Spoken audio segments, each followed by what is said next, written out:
आज ब्रज के भक्त से आपको एक बड़ी सुंदर संत की सुनाते हैं। श्री कृष्णदास बाबा जी महाराज गोवर्धन। वह दक्षिण देशीय दिग्विजय तेलंग पंडित जैसे खम्भ ठोक ठोक कर सबको ललकार रहा है, पर शास्त्रार्थ करने की बात तो दूर, उसके सन्मुख होने का भी कोई साहस नहीं बटोर पा रहा है। ब्रज के लिए कैसी लज्जा की बात है यह। जो ब्रज सैकड़ों वर्षों से भारत का सांस्कृतिक केंद्र रहा, वह आज एक तेलंग पंडित के आगे नतमस्तक हो रहा है। किस प्रकार ब्रज की नाक रखी जाए, इस विषय को लेकर वृंदावन के पंडित चिंताग्रस्त हैं और एक ही उपाय है, दिग्विजयी को नीचा दिखाने का। उसे गोवर्धन के सिद्ध श्री कृष्णदास बाबा के पास भेज दिया जाए, पर वे यदि भजनावेश के कारण उससे शास्त्रार्थ न करें या अपने स्वाभाविक दैन्य के कारण उससे अपनी अयोग्यता ही प्रकट कर दें, तब तो रही सही बात भी बिगड़ जाएगी।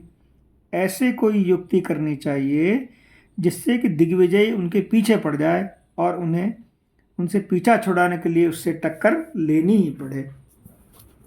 आखिर पंडितों ने एक युक्ति सोच ही ली। वे दिग्विजय के पास गए और यथोचित आदर सत्कार, प्रशंसा और स्तुति के पश्चात बोले, महामना, हम सब आपकी प्रतिभा से प्रभावित हैं और हम में ऐसा कोई भी नहीं है जो आपसे आलाप भी कर सके। तो हमारा आपसे निवेदन है कि आप गोवर्धन के श्री कृष्णदास बाबा के पास जाने का कष्ट करें। ब्रज के पंडितों के तो वो मुकुटमणि हैं। यदि उन्हें आपने परास्त कर दिया तो समझ लीजिए कि विश्व में आपकी विजय का डंका पिट गया। पर ये आसानी से हाथ आने वाली व्यक्ति नहीं है। उन्हें शास्त्रालाप को तैयार करने के लिए आग्रह करना होता है।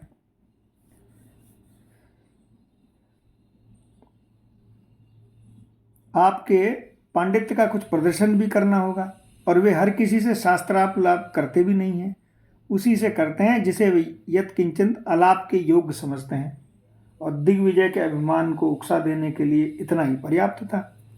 तो वह दूसरे ही दिन वृंदावन से गोवर्धन गया और कृष्णदास बाबा के पास जाकर बोला है, सुना है आप ब्रज के पंडितों के मुकुटमणि हैं और मैं आपसे शास्त्रालाप कर विजय पत्र लिखवाने आया हूँ। तो बाबा ने सोचा, यह कहाँ की मुसीबत आ गई। उन्होंने बहुत चेष्टा की और दैन्य वाक्यों का प्रयोग कर उसे टालने की कोशिश की, पर वह किसी प्रकार भी उन्हें छोड़ने को राजी नहीं हुआ। तो उसे अपनी विजय का डंका जो पिटवाना था, तो उसने कुछ क्रुद्ध होकर दुख से प्रदर्शित करते हुए कहा कि मैं यह जानकर ब्रज आया था कि यहाँ बहुत से बड़े बड़े पंडित रहते हैं, उनसे शास्त्रालाप कर आनंद का उपभोग करूँगा, पर देखता हूँ कि यहाँ एक भी पंडित नहीं है जो श्रुति का शुद्ध रूप से उच्चारण भी कर सके। सिद्ध बाबा ने कहा, हाँ, आपके समान वेदपारायण पंडित यहाँ कोई बिरला ही होगा। आप यदि सामवेद का कोई मंत्र पढ़कर सुनाएं तो बड़ी कृपा होगी।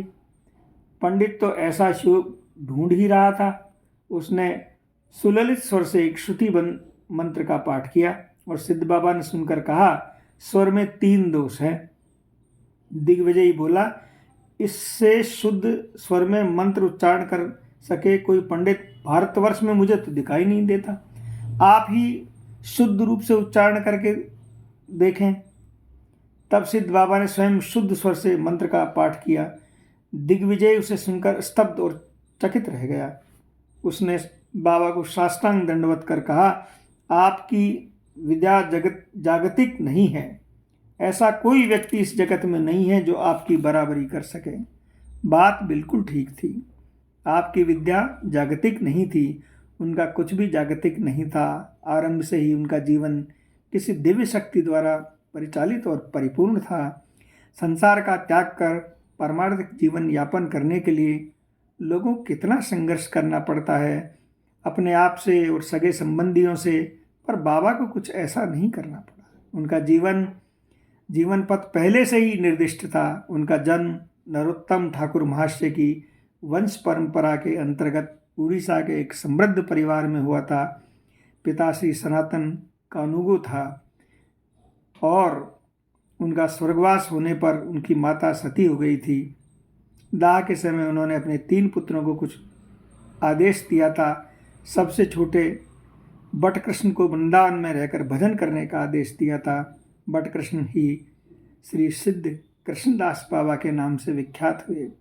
16 वर्ष की अवस्था में माँ के द्वारा निर्दिष्ट पथ से पथिक बनकर वृंदावन चले आए। 2 वर्ष वृंदावन में पाठाभ्यास करके पश्चात जयपुर गए। श्री गोविंद देव जी की सेवा के उद्देश्य से वहाँ राजा से श्री गोविंद देव की सेवा का अधिकार प्राप्त कर 8-10 वर्ष तक उनकी सेवा की। बराबर गोविंद जी की राजभोग का प्रसाद ग्रहण करते। गोविंद जी का प्रसाद ग्रहण करते ही वे प्रबल काम वेग से पीड़ित होने लगे। यह देखकर उन्हें चिंता हुई, शंका जागी कि गोविंद देव जी की सेवा में संलग्न रहते हुए भी, उनके चिन्मय प्रसाद का सेवन करते हुए भी काम विकार क्यों? जयपुर में ऐसा कोई न था जो उनकी शंका का समाधान कर सकता था। इसलिए काम्य वन के सिद्ध श्री कृष्णदास बाबा के पास जाकर उन्होंने इस शंका का समाधान करने की प्रार्थना की तो बाबा ने उत्तर दिया, देखो बेटा, एक हरे वृक्ष को काटकर पानी में डुबो और कुछ दिन बाद उसे निकालकर बिना सुखाए अग्नि में डाल दो, तो क्या वह जलेगा? जीव अनादि काल से संसार सागर में निपतित है, पानी में डूबे काष्ठ की तरह विषय रस में डूबा हुआ है। उसे हठात भक्ति रूपी अग्नि में डाल दो तो परिणाम वही होगा जो गीले काष्ठ को अग्नि में डालने से होता है।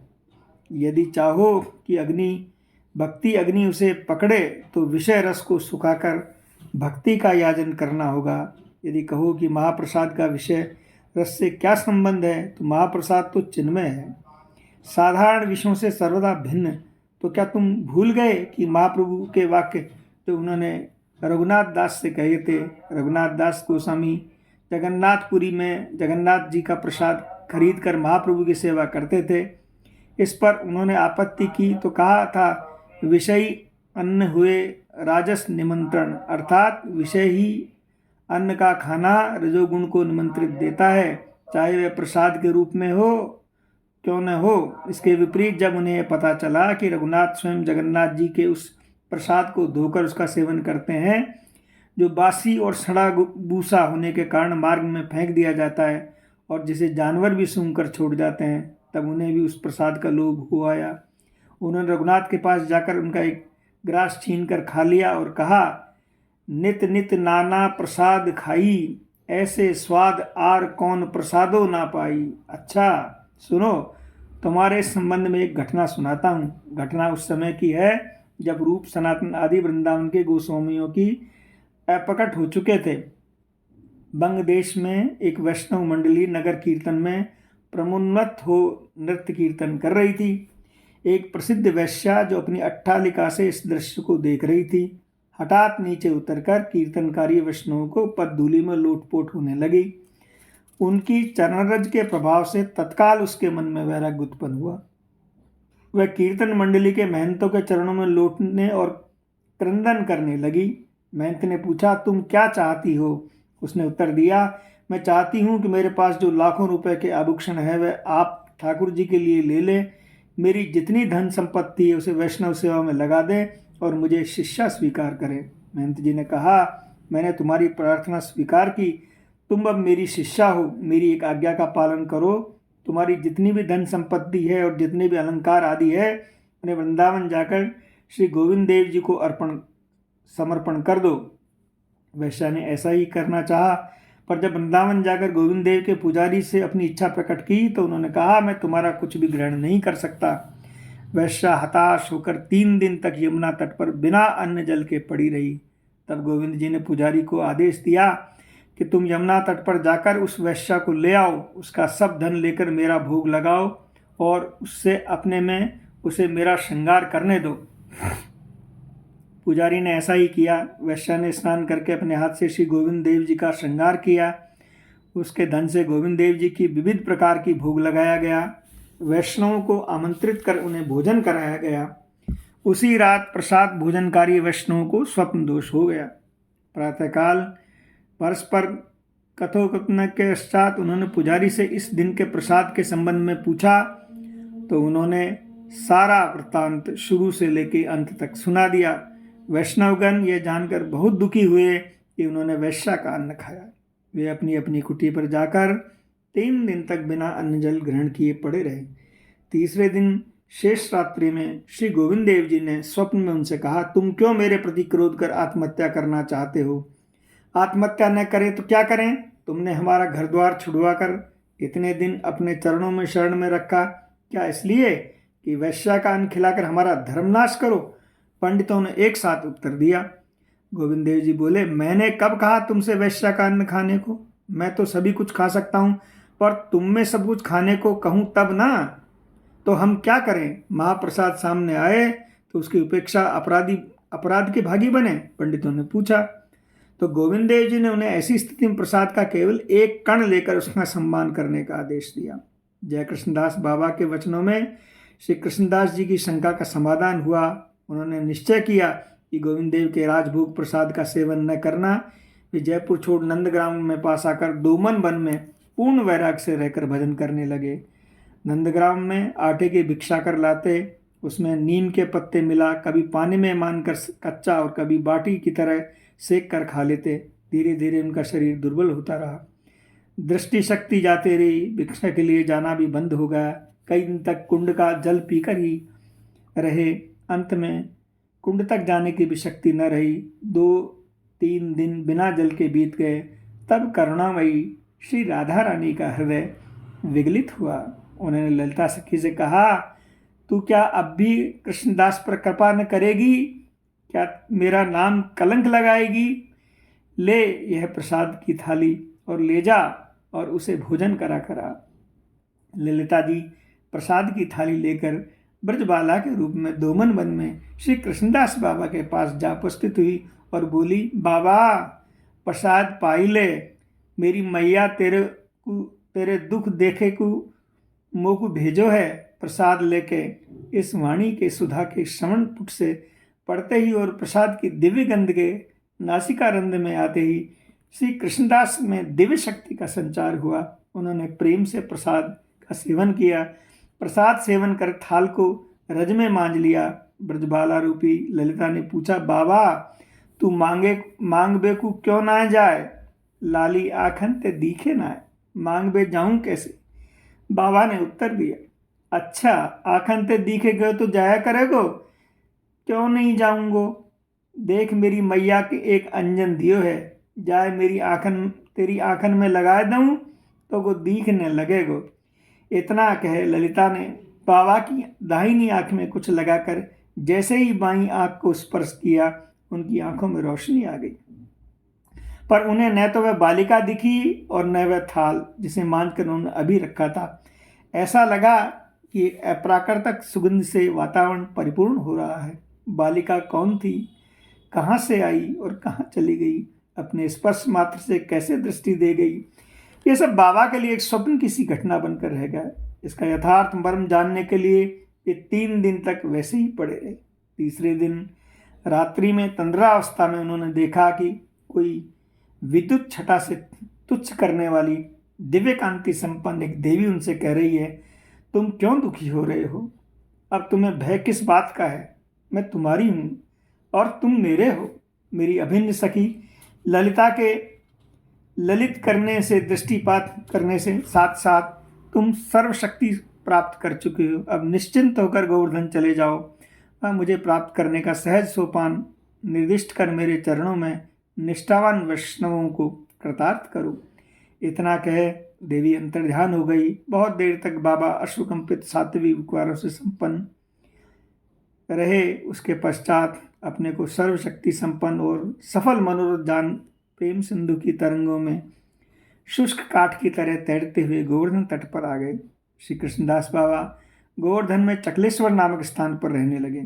उस समय राधा कुंड और गोवर्धन कुंड में बहुत से पंडित महात्मा रूप सनातन आदि गोस्वामियों के संस्कृत ग्रंथों का सहारा लेकर भजन करते थे।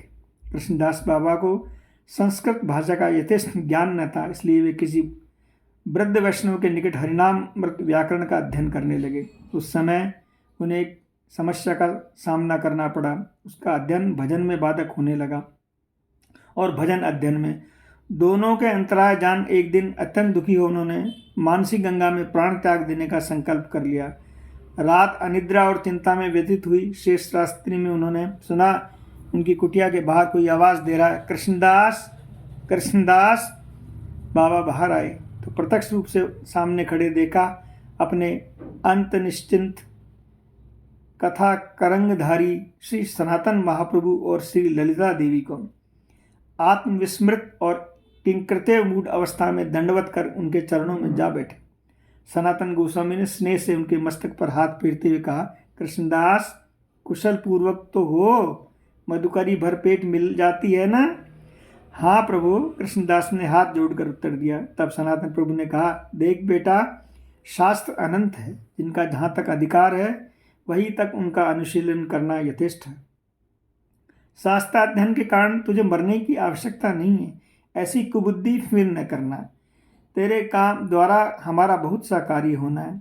आज से मेरे आशीर्वाद से सभी शास्त्र की तुझे स्वतः स्फूर्ति होगी। ललिता देवी ने आशीर्वाद दिया, तू जब भी हमारा स्मरण करेगा तभी तेरे हृदय में हमारी स्फूर्ति होगी। तेरे द्वारा ब्रजवासी वैष्णव के लिए भजन मुद्रा का प्रकाश होगा। इतना कह दोनों कृष्णदास बाबा के मस्तक पर चरण रखकर अंतर्ध्यान हो गए। इस घटना के पश्चात श्री कृष्णदास बाबा समुद्रवत गंभीर हो गए। उन्होंने छात्रों को हरिनाम अमृत व्याकरण पढ़ाना और साधकों को भजन संबंधी उपदेश देना प्रारंभ कर दिया। हरिनामामृत व्याकरण पढ़ाते समय वे प्रतिसूत्र में नित्य लीला स्थान पर भजन मुद्रा के द्वार का उद्घाटन करते, जिससे छात्रों को अध्ययन के साथ साथ भजन शिक्षा का भी अवसर प्राप्त होता। उन्होंने श्री गोविंद लीलामृत, संकल्प कलमद्रु, पद कल्पत्रु, क्षण ददापि, चिंतामणि, श्री राधा गोविंद की अष्टयाम लीला स्मरण की एक पद्धति का प्रणयन किया। अनुगत वैष्णवों को वे उनके अनुसार भजन शिक्षा देने लगे।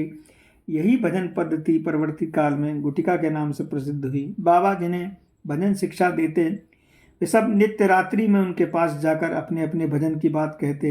यदि उनमें भजन में कोई भूल भांति होती तो उसे सुधार देते। एक दिन एक महात्मा अपने भजन के विषय में बिना कुछ कहे क्रंदन करने लगे। बाबा ने पूछा तो बोले, आज मैं कुछ भी भजन न कर सका।